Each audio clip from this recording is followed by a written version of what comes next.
je souligne ce point que nous nous réunissions ici, dans les locaux de l'Église libre, ou dans une autre Église qui se réunit autour de Jésus-Christ et de sa parole. Nous croyons que nous sommes tous membres de la même Église, l'Église de Jésus.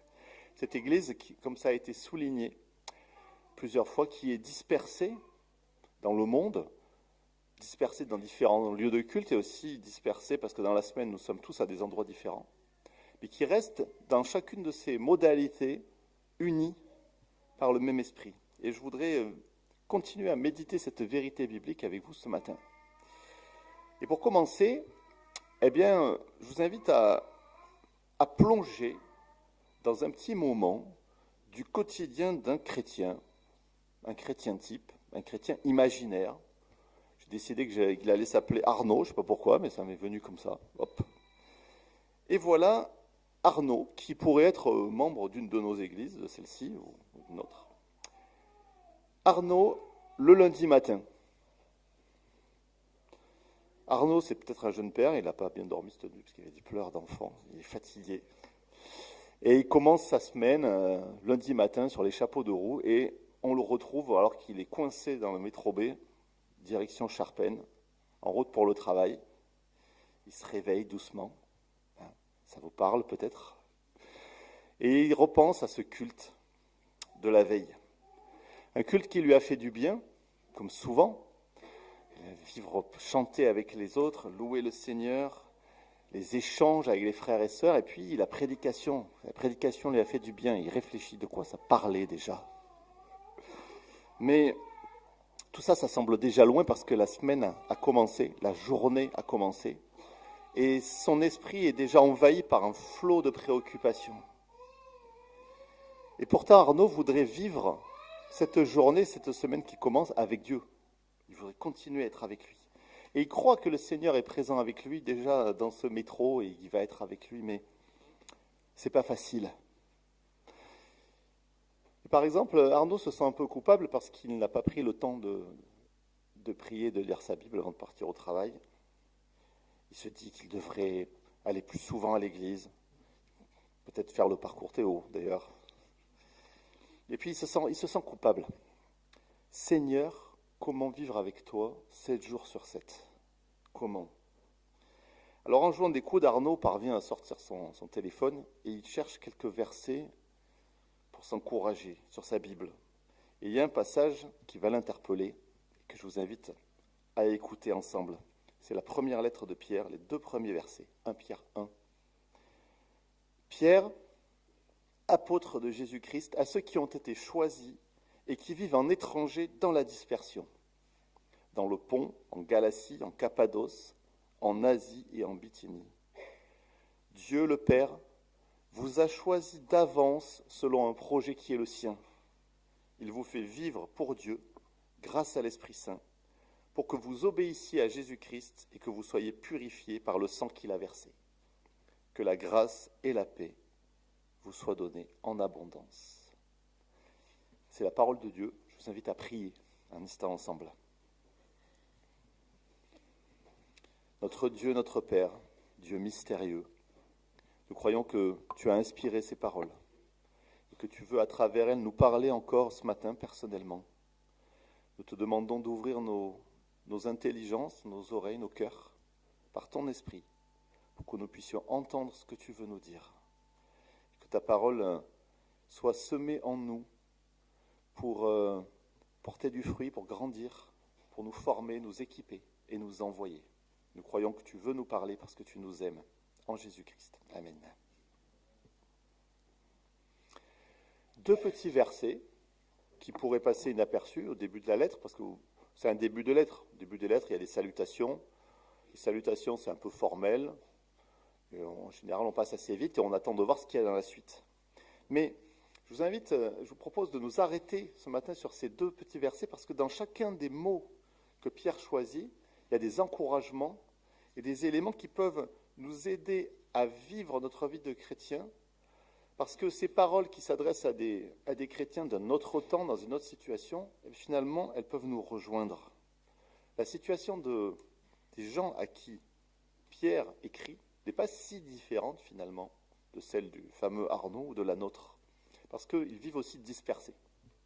Ils vivent dans des endroits différents d'une vaste région, la Cappadoce, le Pont. Ça correspond un peu à la Turquie aujourd'hui.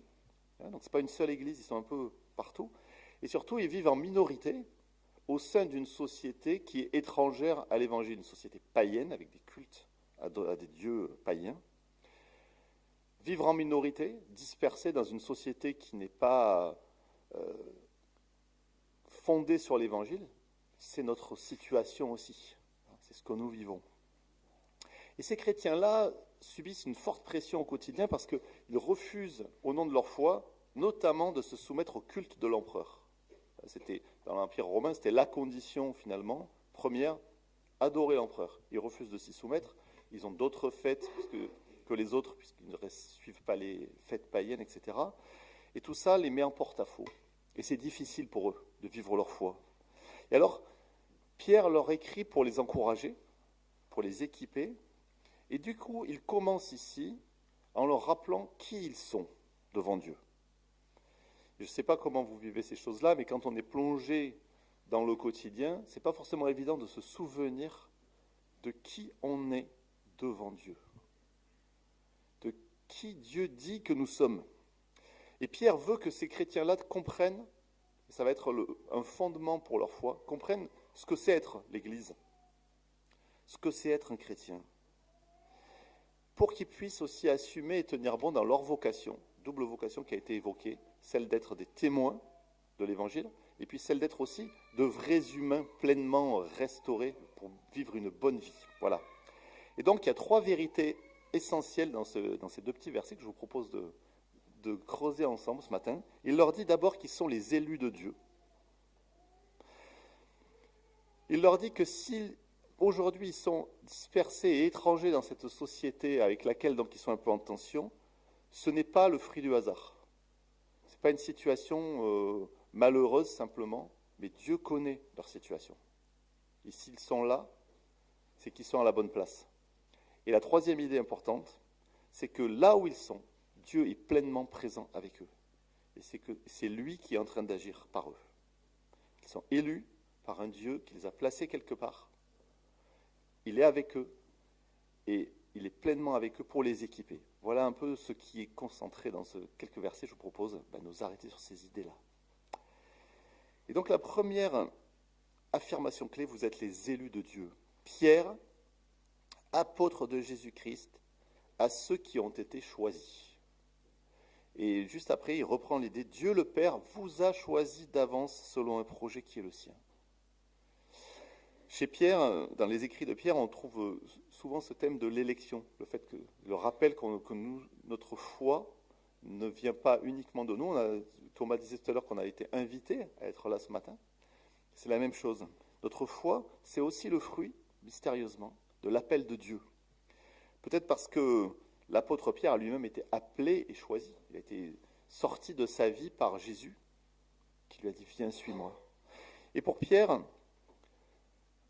la grâce imméritée d'être appelé par Dieu, indépendamment de qui on est, c'est un fondement de la foi. Et ça peut être un fondement pour nous. Un repos aussi. Savoir que si nous sommes le peuple de Dieu, ce n'est pas parce que nous avons réussi à trouver la bonne réponse ou à gravir les échelons ou que nous avons accumulé des connaissances suffisantes. C'est parce que Dieu a choisi de nous appeler et qu'il nous aime. Et qu'il nous aime tel que nous sommes parce qu'il nous a créés.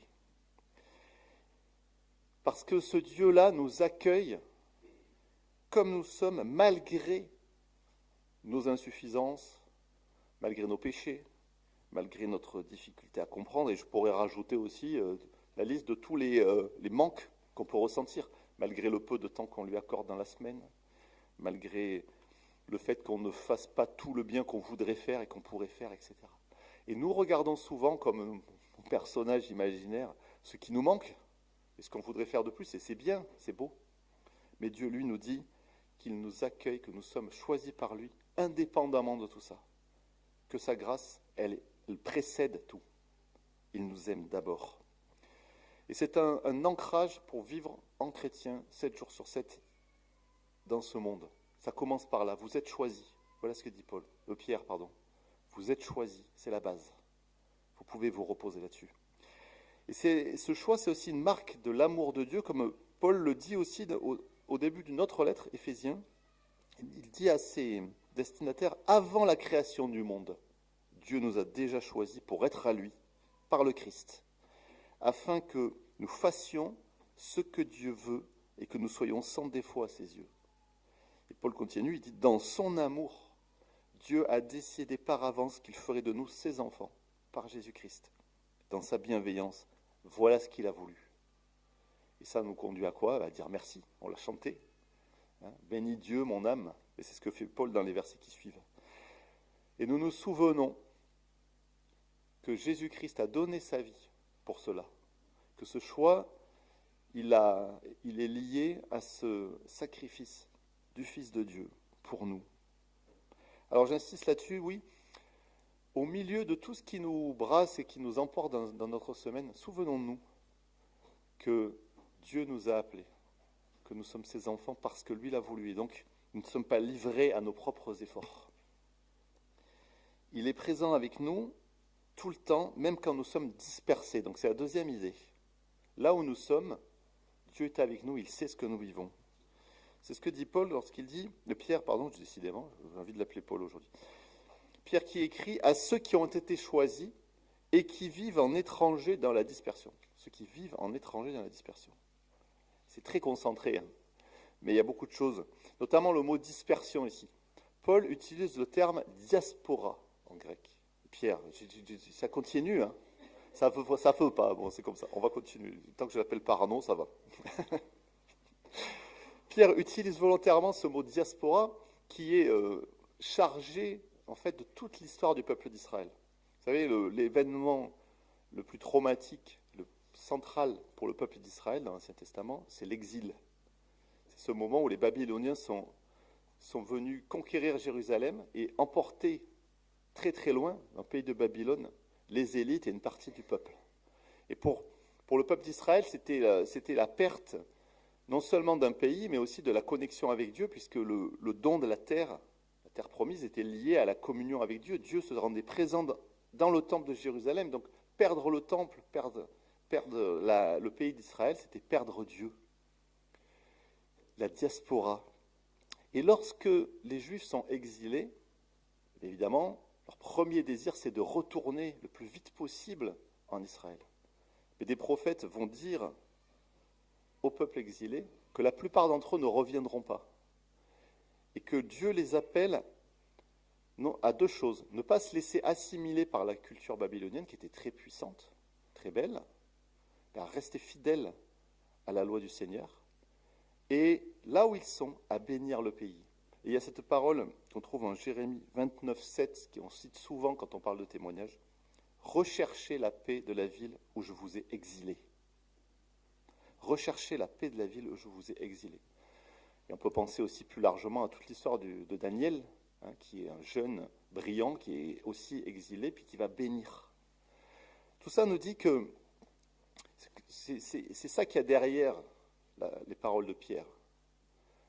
Là où nous sommes aujourd'hui, nous pouvons nous sentir en décalage, nous pouvons nous sentir un peu isolés au sein d'une culture pour laquelle, finalement, en tout cas avec laquelle nous sommes à la fois en appartenance, parce que peut-être c'est notre culture, hein, je ne sais pas si c'est votre cas, on a tous des itinéraires différents, mais en tout cas on s'y sent bien, et en même temps, nous sommes d'abord des citoyens du royaume de Dieu.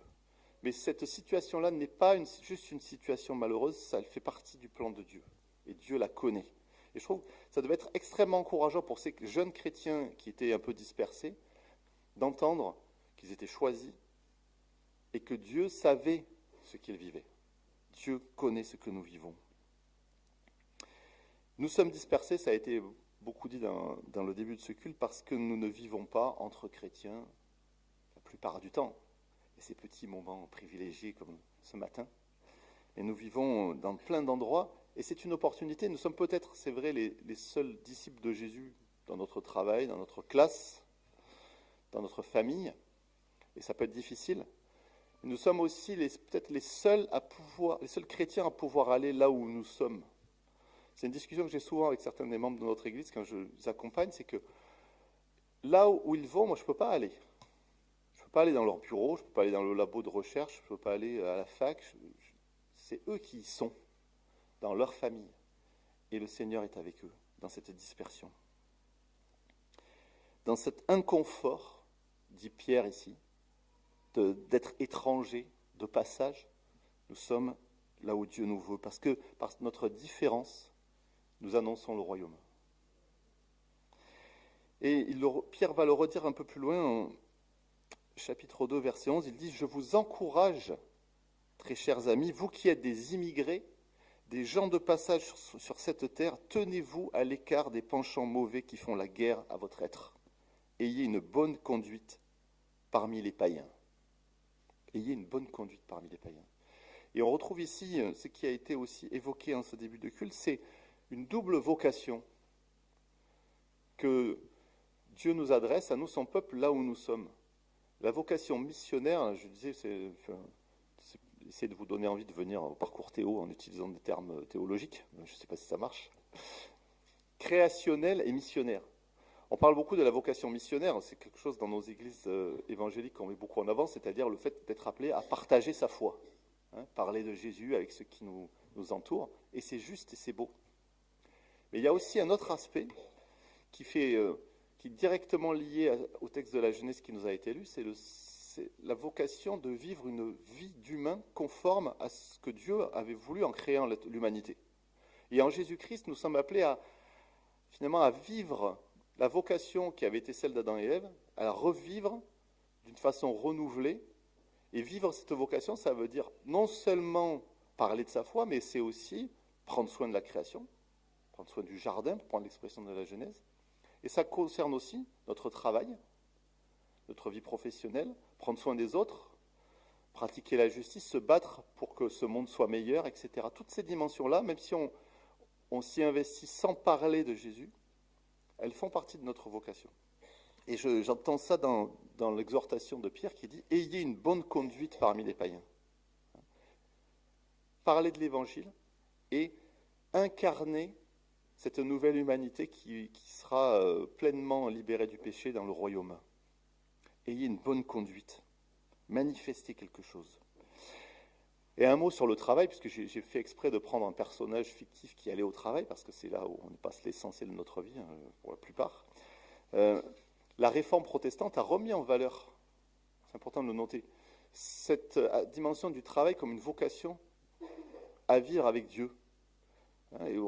C'est Luther qui disait que ce qu'on attend d'un boulanger, c'est qu'il fasse du bon pain. Je pense que c'est la bonne heure pour parler de pain frais, n'est-ce pas ? Un boulanger chrétien, ce qu'on attend de lui, c'est pas qu'il parle de Jésus à ses clients, c'est qu'il fasse du bon pain. Pas du pain chrétien, du pain tout court. Après, s'il peut parler de Jésus aussi, c'est la possibilité. Ça veut dire que ne nous sentons pas coupables si dans notre travail, nous n'avons pas la possibilité ou les opportunités pour parler de Jésus, mais commençons déjà par être sérieux, à faire bien les choses. Et on dit faire le bien et le faire bien. De toutes les manières possibles. Et c'est ce qui se vit, par exemple, ici dans la Beige, un très très beau ministère des églises baptistes dans la Beige. On fait du bien, on donne à manger, on prend soin, on écoute. Et le plus important, c'est déjà de faire du bien. Pas de faire du bien pour essayer de parler de Jésus, mais faire du bien. Ayez une bonne conduite parmi les païens.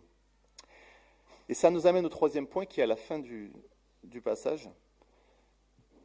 Pour se dire, tout ça c'est très beau, mais c'est très dur. Et s'il y a un encouragement dans ces quelques versets, c'est pas uniquement, même si c'est beau, d'entendre que nous sommes choisis par Dieu, comme ces premiers chrétiens, et que Dieu est avec nous et qu'il sait ce que nous vivons. Mais c'est aussi ce qui est à la fin, je relis ce verset 2, qui nous dit « Dieu le Père vous a choisi d'avance selon un projet qui est le sien.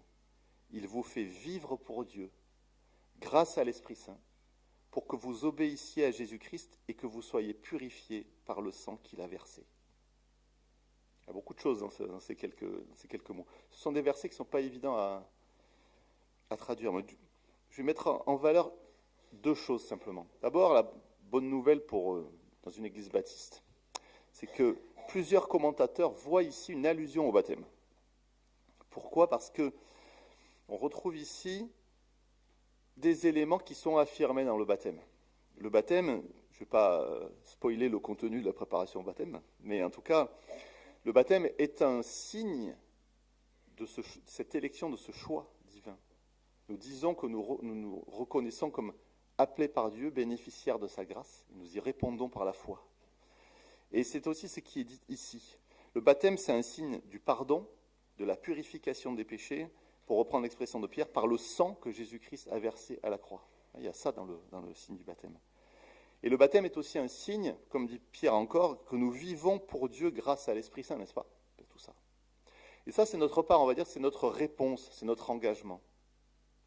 Et ce qui est très beau, et c'est la dernière idée que je voudrais vous laisser, parce que c'est la pointe du verset, c'est que lorsque nous nous engageons pour Dieu, Dieu s'engage pleinement avec nous. C'est lui qui est toujours le premier. Dieu le Père vous a choisi d'avance selon un projet qui est le sien. Ce n'est pas notre projet d'être de bons chrétiens et de témoigner et de faire le bien, c'est le sien. Et je continue, il vous fait vivre pour Dieu, c'est lui qui le fait. Et comment? Grâce à l'Esprit Saint, pour que vous obéissiez à Jésus-Christ, que vous soyez purifiés par le sang qu'il a versé.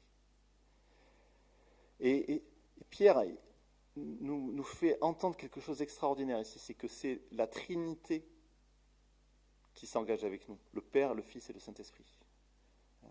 Dieu le Père qui nous a choisis, nous fait vivre pour lui grâce à l'Esprit Saint, pour que nous obéissions au Fils, Jésus-Christ. C'est extraordinaire. Donc Dieu, dans sa plénitude, s'engage avec nous au quotidien pour nous permettre de vivre cette vie de disciples, de bons chrétiens, de bons humains. Est-ce que ce n'est pas un encouragement extraordinaire, chers frères et sœurs? Combien de fois nous nous décourageons parce que nous essayons de vivre par nos propres forces en chrétien et que nous voyons ce qui nous manque, ce qu'on pourrait faire de plus. Ah, j'ai pas prié, je devrais lire la Bible. Bien sûr, c'est très bon. C'est important. Mais le rappel que Dieu lui-même, dans sa plénitude, est en train d'agir dans nos vies et nous porte, et que nos manquements ne vont pas nous arracher à son amour. Tout cela donne beaucoup plus de profondeur à nos petits efforts quotidiens. Alors au final, je pourrais essayer de résumer tout ça en disant, ce que dit Pierre en disant, malgré le fait que nous soyons dispersés dans le monde, un peu isolés, nous sommes en tout temps et en tout lieu le peuple par lequel Dieu est en train de se manifester dans le monde. Et il marche avec nous. Alors que ça puisse nous encourager dans la semaine, dans tout ce que nous allons faire. Notre Dieu connaît la situation dans laquelle chacun de nous vit, il connaît nos défis, nos tensions, et il s'y engage par son esprit. Alors nous pouvons compter sur son esprit et lui demander de nous inspirer, justement, de nous montrer comment nous pouvons être de bons humains, de bons témoins. Et à propos de s'engager, je vous invite à revenir à Arnaud. Là. Elle a laissé Arnaud tout à l'heure en route vers le travail. Qu'est-ce qu'il est devenu? Eh bien, depuis tout à l'heure, il a eu le temps d'arriver devant l'immeuble où il travaille, et comme il a quelques minutes d'avance, c'est exceptionnel, il n'y a pas eu de retard des TCL ce jour-là, il s'arrête. Et sur le chemin, il a eu le temps de méditer ces quelques versets, lui aussi, de la première lettre de Pierre, et il a compris une chose, c'est qu'il n'était pas seul, qu'il faisait partie de ce peuple de Dieu, dispersé mais uni par l'Esprit. Et ça l'encourage.